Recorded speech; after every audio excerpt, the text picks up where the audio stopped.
آج کی مجلس کا آغاز ایک علامہ اقبال کے مشہور شعر سے شروع کرنا چاہوں گا۔ علامہ اقبال فرماتے ہیں، آ گیا عین لڑائی میں اگر وقت نماز، آ گیا عین لڑائی میں اگر وقت نماز، قبلہ رو ہو کے زمیں بوس ہوئی قوم حجاز، قبلہ رو ہو کے زمیں بوس ہوئی قوم حجاز، ایک ہی صف میں کھڑے ہو گئے محمود و ایاز، نہ کوئی بندہ رہا اور نہ کوئی بندہ نواز، بندہ و صاحب و محتاج و غنی ایک ہو گئے، تیری سرکار میں پہنچے تو سبھی ایک ہوئے۔ ایک صلوات پڑھ محمد و آل محمد۔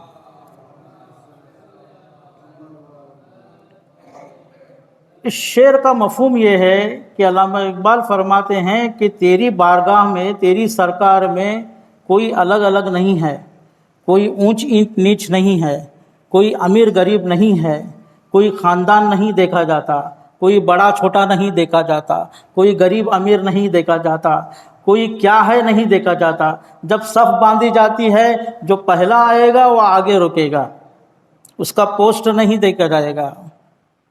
سبھی ایک ہیں اللہ کی بارگاہ میں، اللہ کی صف میں عبادت کے لیے سبھی ایک ہیں۔ یہاں پر صف باندھ کر نماز پڑھنے میں تو کوئی فرق نہیں ہے، لیکن قرآن نمازیوں میں فرق کرتا ہے۔ نمازیوں میں فرق ہے، ہر ایک کی نماز الگ الگ درجات رکھتی ہے، الگ الگ قسمیں رکھتی ہے۔ قرآن نے، ویسے تو اور بھی ہوں گے لیکن میری نظر سے جو گزرا ہے وہی میں بتا رہا ہوں، قریب 8 قسم کے نمازیوں کا ذکر آیا ہے۔ 8، 10 بھی ہو سکتے ہیں، 12 بھی ہو سکتے ہیں، زیادہ بھی ہو سکتے ہیں، لیکن جہاں تک میں نے دیکھا ہے کہ 8 طرح کے نمازیوں کا ذکر قرآن کے اندر ہے۔ ان میں سے 4 جو ہیں وہ نمازی ہیں جن کا اللہ نے اچھے سے ذکر کیا ہے۔ اچھے سے ذکر یعنی کیا؟ یعنی ان کی مدح کی ہے، ان کو اچھے انداز میں پکارا ہے، ان کو صحیح کہا ہے اور ان کی تعریف کی ہے۔ لیکن 4 نمازی ایسے ہیں جن کی مذمت کی ہے، ان کا برا ہو ایسا کہا ہے۔ پہلے میں بتا دوں آپ کو وہ 8 کون سے ہیں، پھر ہم ایک ایک کر کے اس کے اوپر آگے جائیں گے۔ وقت ہے تو جتنے ممکن ہو اتنی قسمیں ہم بیان کریں گے، اگر نہیں تو پھر اگلے ہفتے انشاءاللہ۔ ایک صلوات پڑھ کر محمد و آل محمد۔ 4 جن کو اللہ نے اچھا کہا ہے وہ کون ہے؟ ایک خاشعین ہے، خاشعین جن کے اندر خشوع ہے۔ ایک حافظین الصلاۃ ہے، جو اپنے نمازوں کی حفاظت کرتے ہیں۔ یہ ایک مقیم الصلاۃ ہیں، جو اپنے نمازوں کو قائم کرتے ہیں۔ اور ایک دائم الصلاۃ، جو دائم ہمیشہ نماز پڑھتے ہیں۔ یہ 4۔ اور جن کی مذمت کی ہے وہ 4 کون ہیں؟ ایک وہ ہیں جو سستی کرنے والے ہیں، ایک ہیں جو ریاکاری کرنے والے ہیں، اور ایک ہیں جو نماز کو بھولنے والے ہیں، اور ایک ہیں جو نماز ہی نہیں پڑھنے والے ہیں۔ تو یہ جو 4 جو فرق آیا ہے، ان کو جو قرآن نے بیان کیا ہے ہم کو جاننے کی ضرورت ہے، کیونکہ اگر ان سب جو قسمیں ہیں وہ پتہ چل جائے تو ہم اپنے آپ کو جج کر سکتے ہیں کہ ہم کہاں ٹھہرے ہیں۔ اگر ہم ان قسموں میں ہیں جن کی اللہ نے مذمت کی ہے تو اس میں سے باہر نکلنے کی کوشش کر سکتے ہیں۔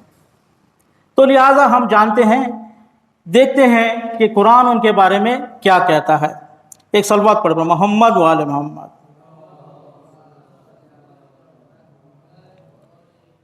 پہلی قسم جیسے کہ میں نے بتایا کہ خاشعین، ان کے بارے میں سورہ مومنون میں ہے، الذین هم فی صلاتہم خاشعون۔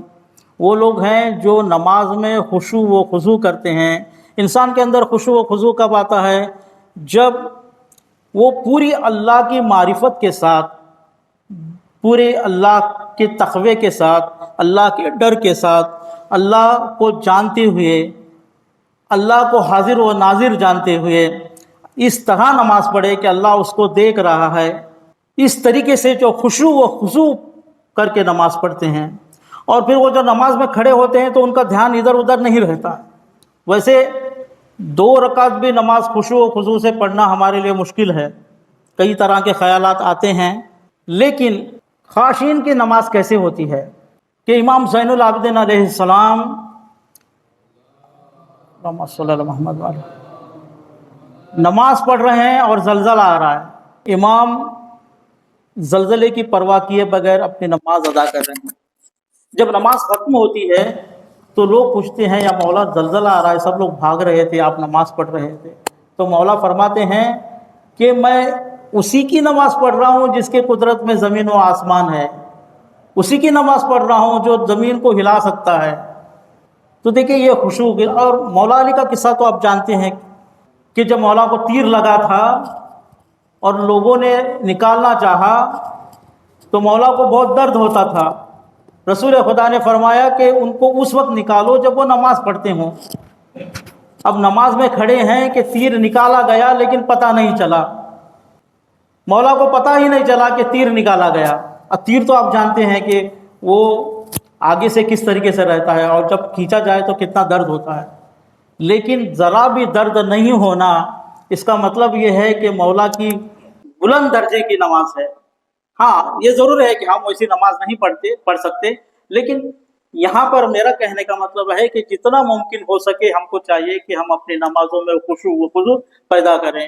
ایک صلوات پڑھو، محمد و آل محمد، اللهم صل على محمد وآل محمد۔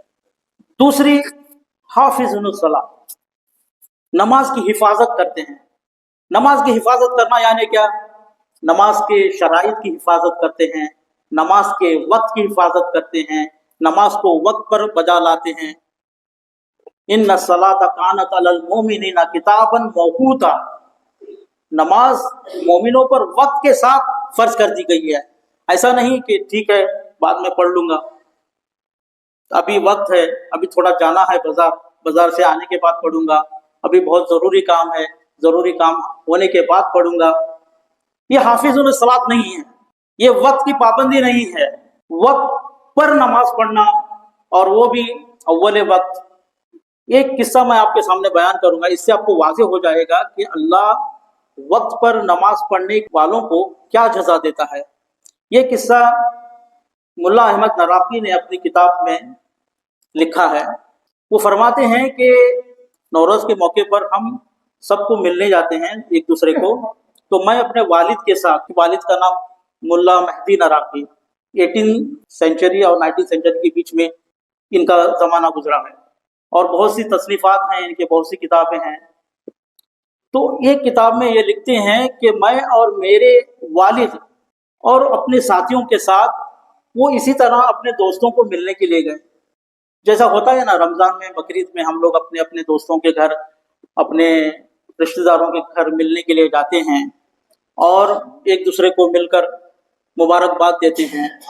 تو اسی طریقے سے یہ لوگ گئے ہیں، لیکن جس کو ملنا چاہتا تھا وہ گھر پر نہیں تھا، تو یہ اپنا ٹائم پاس کرنے کے لیے، اپنا وقت گزارنے کے لیے تھکے ماندے تھے کہ قبرستان میں جاتے ہیں۔ قبرستان میں جانے کے بعد وہ قبرستان میں آرام کرتے ہیں۔ ان میں سے ایک شخص مزاحن، یعنی ایسے ہی مذاق سے، ایک قبر کی طرف اشارہ کر کے کہتا ہے کہ اے صاحب قبر، آج نوروز ہے، کیا آپ ہماری دعوت نہیں کریں گے؟ تو قبر سے آواز آتی ہے اگلے منگل آ جانا۔ یہ سب لوگ ڈر جاتے ہیں، ان کے سوچ میں یہ آتا ہے کہ کیا بات ہے، اگلے منگل کی بات ہو رہی ہے، شاید ہم لوگ اگلے منگل تک ہی زندہ رہیں گے اور اس کے بعد نہیں رہ سکتے۔ تو یہ واپس جاتے ہیں، جانے کے بعد جو بھی قضا نمازیں ہیں ان کی ادا کرتے ہیں، جو بھی واجبات ہیں جو بھی ادا کرنا ہے ادا کرتے ہیں، اور جو بھی حقوق ہیں ادا کر دیتے ہیں، کیونکہ ان کو سب کو ڈر لگتا ہے کہ شاید ہم اگلے منگل تک ہی زندہ رہیں گے۔ لیکن یہ اس لیے قصہ بیان کر رہا ہوں میں، دیکھیے کیا اجر اللہ عطا کرتا ہے ان لوگوں کو جو اپنی نمازوں کی حفاظت کرتے ہیں، نمازوں کے وقت کی پابند ہوتے ہیں۔ تو دیکھا کہ ایک ہفتہ گزر گیا لیکن کوئی بھی ابھی ان میں سے کوئی بھی مرا نہیں، سب زندہ ہیں۔ تو سب جمع ہو کر پھر اسی صاحب قبر کے پاس جاتے ہیں اور کہتے ہیں کہ اے صاحب قبر، آپ نے ہمیں منگل کا وعدہ کیا تھا۔ تو ایک مرتبہ غائب سے آواز آتی ہے کہ اندر آ جاؤ، تو ایک پردہ ان کے سامنے سے کھلتا ہے، اور یہ جیسے کہ یہ باغ میں پہنچ گئے ہیں،